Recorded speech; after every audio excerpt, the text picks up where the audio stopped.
وہ سنت یاد آتی ہے، وہ فدیہ یاد آتا ہے۔ کیونکہ عید کی نماز سال میں 1 یا 2 دفعہ ہوتی ہے تو عموماً لوگوں کو اس کا طریقہ وغیرہ نہیں آتا، تو عید کی نماز پڑھنا یہ واجب ہے۔ اور عید کی نماز میں فرق دوسری نمازوں سے یہ ہوتا ہے کہ اس کے اندر 6 تکبیریں زائد ہوتی ہیں۔ زائد ہونے کا مطلب یہ ہے کہ یہ 6 تکبیریں عام نمازوں میں نہیں ہوتی ہیں اور عید کی نماز میں ہوتی ہیں، اور یہ 6 تکبیریں واجب ہیں۔ تو اس کا طریقہ یہ ہے کہ سب سے پہلے جب امام اللہ اکبر کہے تو یہ تو وہی نماز کی تکبیر ہے، تکبیر تحریمہ۔ اس کے بعد امام ہاتھ باندھتا ہے، ہاتھ باندھنے کے بعد وہ سبحانک اللہم و بحمدک ثنا پوری پڑھتا ہے، اور اس کے بعد 3 تکبیریں پہلی رکعت میں ہیں اور 3 تکبیریں دوسری رکعت میں ہیں۔ پہلی رکعت کی جو 3 تکبیریں ہیں وہ شروع میں ہیں یعنی تلاوت سے پہلے ہیں، اور دوسری رکعت کی جو 3 تکبیریں ہیں وہ آخر میں ہیں یعنی تلاوت کے بعد ہیں۔ تو ثنا پڑھنے کے بعد 1 دفعہ ہاتھ اٹھائے جائیں گے، اللہ اکبر کہے گا، اور مقتدی بھی اللہ اکبر اپنی زبان سے کہیں گے۔ عموماً لوگ اللہ اکبر نہیں کہتے، صرف ہاتھ اٹھا لیتے ہیں۔ اللہ اکبر کہنا یہ بھی ضروری ہے۔ تو ہاتھ اٹھائے جائیں کانوں تک، پھر ہاتھ چھوڑ دیے جائیں۔ دوسری مرتبہ امام اللہ اکبر کہہ کر کانوں تک اٹھائے گا، آپ بھی اللہ اکبر کہہ کر کانوں تک ہاتھ اٹھائیں، پھر اپنے ہاتھ چھوڑ دیں۔ تیسری بار امام اللہ اکبر کہہ کر کانوں تک ہاتھ اٹھائے گا، آپ بھی کانوں تک ہاتھ اٹھائیں، اللہ اکبر کہیں، اور ہاتھ اب چھوڑنے نہیں ہیں، بلکہ تیسری تکبیر جو اس نے زائد کہی ہے اس پر آپ ہاتھ باندھ لیں گے۔ امام تلاوت مکمل کرے گا، رکوع ہوگا، اس کے بعد دوسری رکعت ہوگی، دوسری رکعت کی تلاوت ہوگی، سورہ فاتحہ اور سورت مکمل کرے گا امام، اور اس کے بعد دوبارہ 3 زائد تکبیریں ہوں گی۔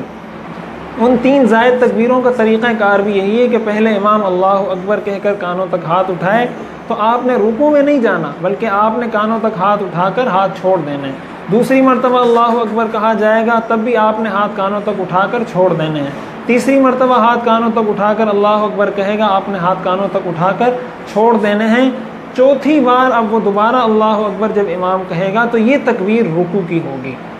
تو اس کے بعد آپ نے رکوع میں جانا ہے، رکوع کے بعد نماز اپنے عام طریقے کے مطابق مکمل ہوگی۔ تو نماز کے بعد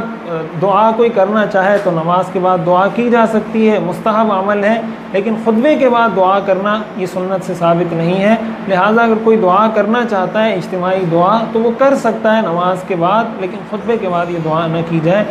البتہ اگر کوئی شخص تاخیر سے نماز میں داخل ہوتا ہے، مثال کے طور پہ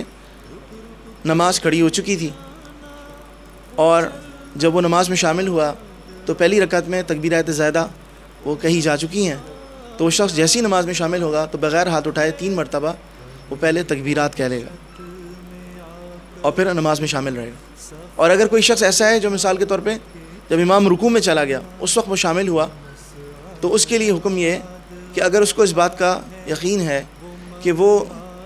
3 مرتبہ کھڑے ہو کر جلدی سے تکبیرات کہہ لے اور اس کے بعد رکوع میں امام کے ساتھ شامل ہو سکتا ہے، تو اس کو چاہیے کہ پہلے وہ 3 مرتبہ وہ تکبیرات کہہ لے اور اس کے بعد رکوع میں شامل ہو جائے۔ لیکن اگر اس کو اس بات کا یقین نہیں ہے تو فرمایا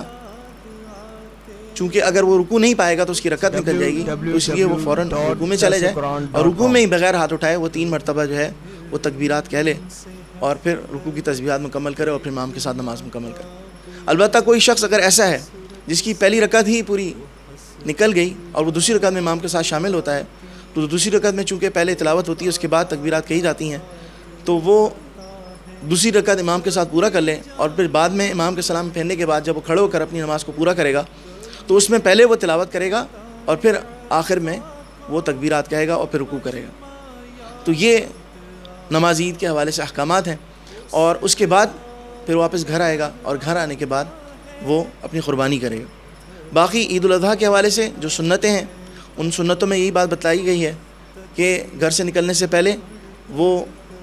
غسل کرے گا، عمدہ لباس پہنے گا، مسواک کرے گا، خوشبو لگائے گا، اور ابھی اپنے ناخن نہیں ترشوائے گا اور اپنے بال صاف نہیں کرے گا، چونکہ قربانی کے حوالے سے جو لوگ قربانی کا ارادہ رکھتے ہیں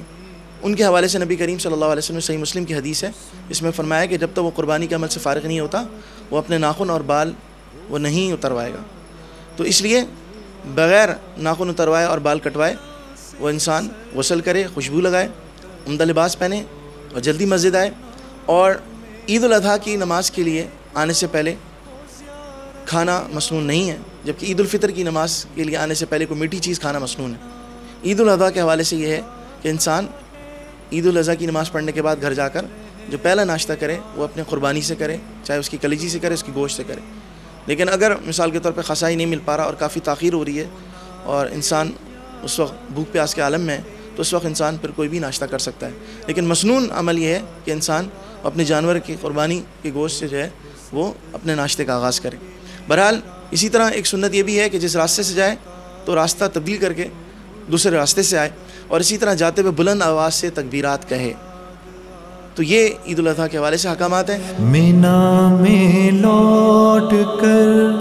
قربانی کرنا میرا دمبے کو وہ سن